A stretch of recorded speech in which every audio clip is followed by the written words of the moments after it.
This weekend is the NFL football draft, and many people consider this the beginning of the football season because now the teams who have been analyzing what they did last year and seeing where their gaps are and where their good qualities are, they can use this to fill those gaps and increase their talent in order to go into the upcoming season. Now, I really don't consider this the beginning of football season. I consider football season beginning when the football season begins. In September, that's when people started to play football. People really don't play football right now. They're starting to play baseball. They're still playing basketball. And they're playing all sorts of other sports that have been invented in the last 40 years that I did not have when I was a child. I love the beginning of football season. And I do consider myself a fan. I probably will not watch the NFL football draft because it's long, though I do find it kind of, it's a fun event, and they do make it fun, but if you don't watch the NFL football draft, if you have not been talking about the NFL football draft, if you've not been obsessing about the NFL football draft, don't worry, you're still a fan. I consider people who spend this much time going through all the draft choices kind of football stalkers. They've gone beyond fans. And you would think that some of these people would want to have a TRO put on them. But I digress, because they're fans in their own way, and if they want to do this, that's fine. Look, I'm a fan. I have a totem. My girlfriend gave me this totem for the New York Giants, and when I look at it periodically during the week, I go, oh gosh, yeah, I remember the good times of the Giants. I remember the bad times of the Giants. Right now, we have a lot of bad times. This is why the totem is an angry totem. If you see the totem, he is an angry totem. And I will be referring to the angry totem throughout my discussions about being a reasonable Giants fan. Isn't that right, totem? Now, as for talking about the draft, I don't think you have to talk about draft. When you go to a restaurant, say a Basque restaurant, do you spend 2 months thinking about how Basque cooks, chefs, prepare their food, how they source their food, what the history of that food was based on? And after you have your meal, do you spend the next week analyzing it, say on NFL Live for an hour when they talk about the same thing?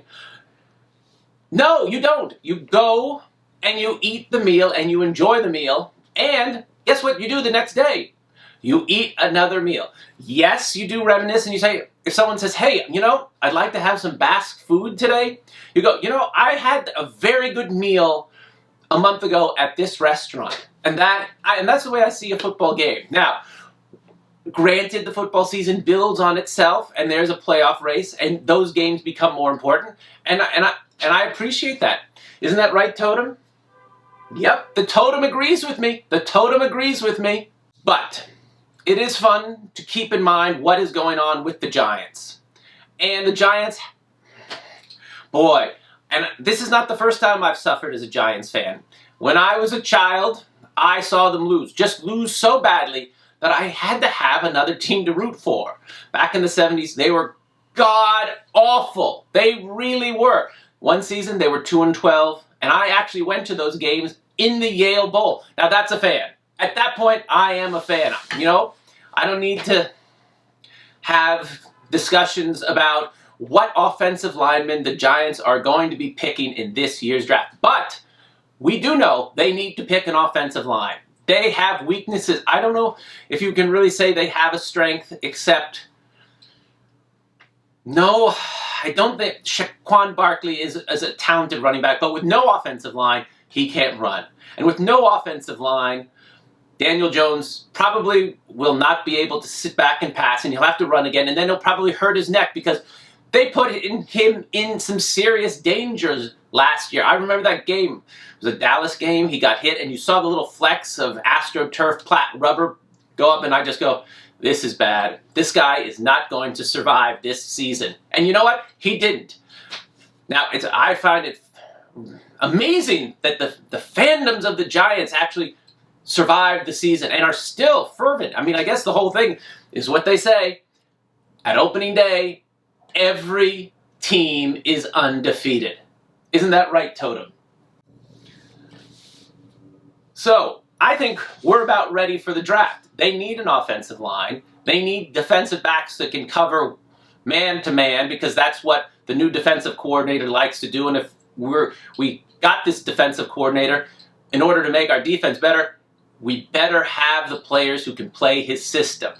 So next week, I will look at the draft choices and I'll say, okay, yeah, maybe they worked, maybe they didn't. Who knows? And then they got to coach it up.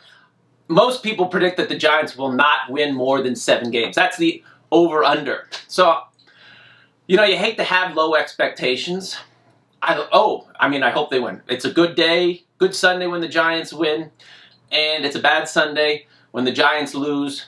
Monday morning, there's other things to do. I don't really feel... I will turn on the television Monday to hear what they have to say, but then I might wait until Friday. You don't have to. You know what?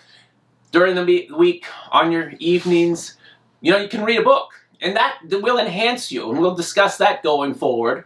But isn't that right, Totem? All I'm saying is you don't have to be bullied into gathering up this much information about the New York Giants. It's enough to simply enjoy the game and be a reasonable fan. And even if you haven't watched the whole game, or you haven't watched some game, here's a little trick. Someone says, "Did you see the game?" And you go, "Total domination." Or, "I love the Giants." Or, "Another season, it's going to be a long one." And as long as you get some sort of an emotional satisfaction, because it's fun to ride a roller coaster. The Giants have been on a roller coaster where we've gone down, down, down. I don't know how far down they can go. Here's the problem. Going into the season, and we'll discuss this, is they have a new coach, they have a new general manager, they have new coordinators, they're going to get new players. So guess what? There's hope. There's always hope. And that is what kills you. The English saying is, it's not the disappointment, but it's the hope that will be the end of it. So, anyway, we'll go through this preseason, which is a pre-preseason. Then we'll get to the training camp and we'll see what happens. And really, here it is. You can pay as much attention to the Giants as you want, or pay as little attention to the Giants as you want. And then come opening day, we'll become fans again. So, I hope to see you later. Hit the subscribe button for more insights in how to be a reasonable fan. Because a reasonable fan knows when they don't have to investigate things that they can't affect. God bless, I hope the Giants' new GM, whose name I can't pronounce, Schoen or something, does a good job, because I want to have some excitement this year when I watch them. I don't want to see them not just lose, but lose in a way where it's like, oh, God, you see how horrible a situation it is. We need more. So, please, draft well, and we'll talk later. Thank you kindly.